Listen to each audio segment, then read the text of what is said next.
Assalamualaikum warahmatullahi wabarakatuh. Kami dari kelompok 2 yang beranggotakan Umi Mukafifah dan Ziad Abdul Mutisah akan mempresentasikan tentang ilmu sosial dan humaniora pada mata kuliah filsafat ilmu.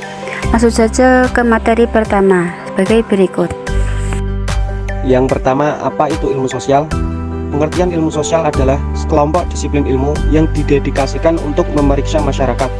Cabang ilmu ini mempelajari bagaimana orang berinteraksi satu sama lain, berperilaku, berkembang sebagai budaya, dan mempengaruhi dunia. Setelah kita mengetahui pengertian ilmu sosial, mari kita memahami apa itu ilmu sosial. Ilmu sosial membantu menjelaskan cara kerja masyarakat, mengeksplorasi segala hal dari pemicu pertumbuhan ekonomi dan penyebab pengangguran hingga apa yang membuat orang bahagia. Informasi ini sangat penting dan dapat digunakan untuk berbagai tujuan, antara lain membantu membentuk strategi perusahaan dan kebijakan pemerintah.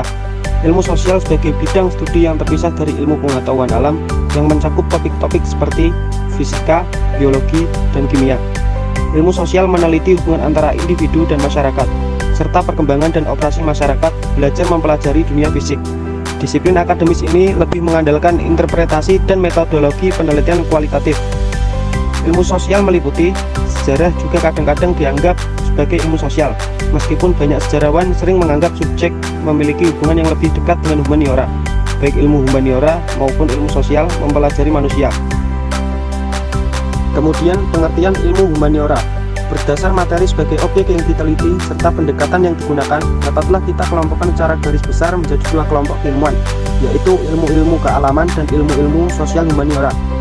Bidang ilmu-ilmu kealaman mencakup hal-hal yang fisis, kemis, atau hal yang tidak hidup, makhluk biotis atau tumbuh-tumbuhan, makhluk psikis atau naluriah atau binatang, dan juga mencakup manusia sejauh ditinjau dari aspek fisis kemis, aspek biotis, serta aspek psikis. Kelompok ilmu-ilmu humanistik bersangkutan dengan aspek-aspek tingkah laku manusiawi, pada dasarnya berobjekkan hasil atau ekspresi roh manusia yang dalam wujudnya tampak sebagai bahasa, permainan, syair, agama, institusi. Objek ilmu humanistik ini merupakan gejala yang dapat diamati dan dinalar sebagai suatu fakta empiris, tetapi sekaligus termuat di dalam arti, nilai, dan tujuan. Secara etimologis, humaniora berasal dari bahasa Latin yaitu humanus yang berarti manusiawi. Atas dasar pengertian tersebut, Hasan Sadilis mendefinisikan humaniora sebagai ilmu pengetahuan yang dianggap bertujuan membuat manusia lebih manusiawi. Maksud dari manusiawi di sini adalah manusiawi yang berbudaya. Selanjutnya, menurut Nugroho Noto Susanto, humaniora sebagai bidang studi yang berusaha menafsirkan makna kehidupan manusia di dunia dan berusaha mempertinggi martabat kehidupan dan eksistensi manusia. Ilmu sosial dan ilmu humaniora. Ilmu sosial terbagi menjadi beberapa. Yang pertama, sosiologi, antropologi, ekonomi, geografi, sejarah, ilmu politik, dan psikologi sosial.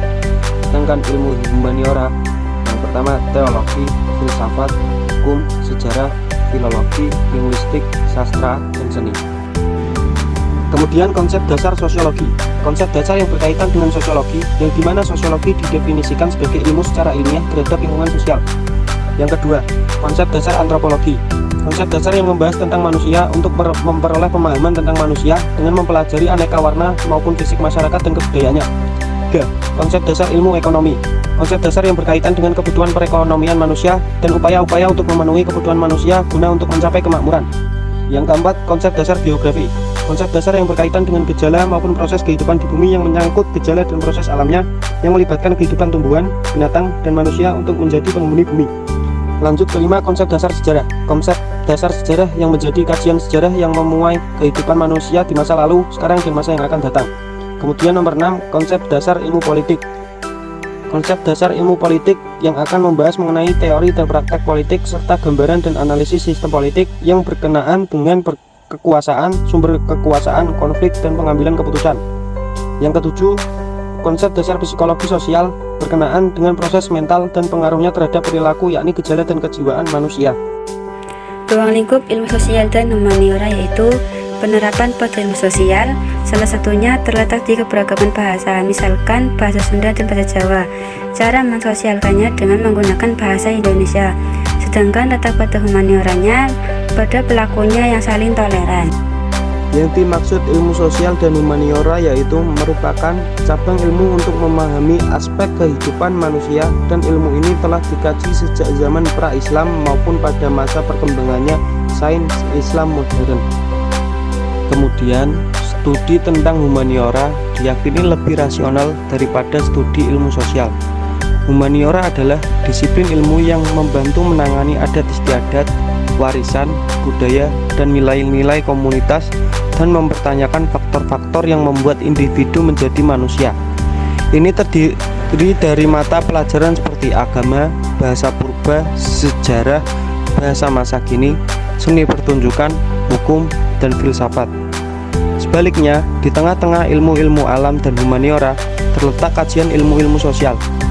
Ilmu sosial adalah subdivisi ilmu yang mencakup beragam mata pelajaran seperti psikologi, hukum, administrasi, ilmu politik, ekonomi, sejarah, arkeologi, kriminologi, pendidikan, dan antropologi.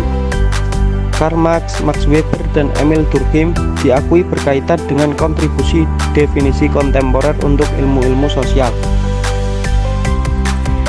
Kesimpulan mempelajari ilmu humaniora, yaitu kita perlu mempelajari dan mempraktekkan humaniora karena ilmu pengetahuan ini mampu membantu kita menjadi manusia yang lebih bermartabat dan luhur dari masa ke masa. Sekian presentasi dari kelompok kami. Kurang-kurangnya kami memohon maaf sebesar-besarnya, dan atas perhatiannya kami ucapkan terima kasih.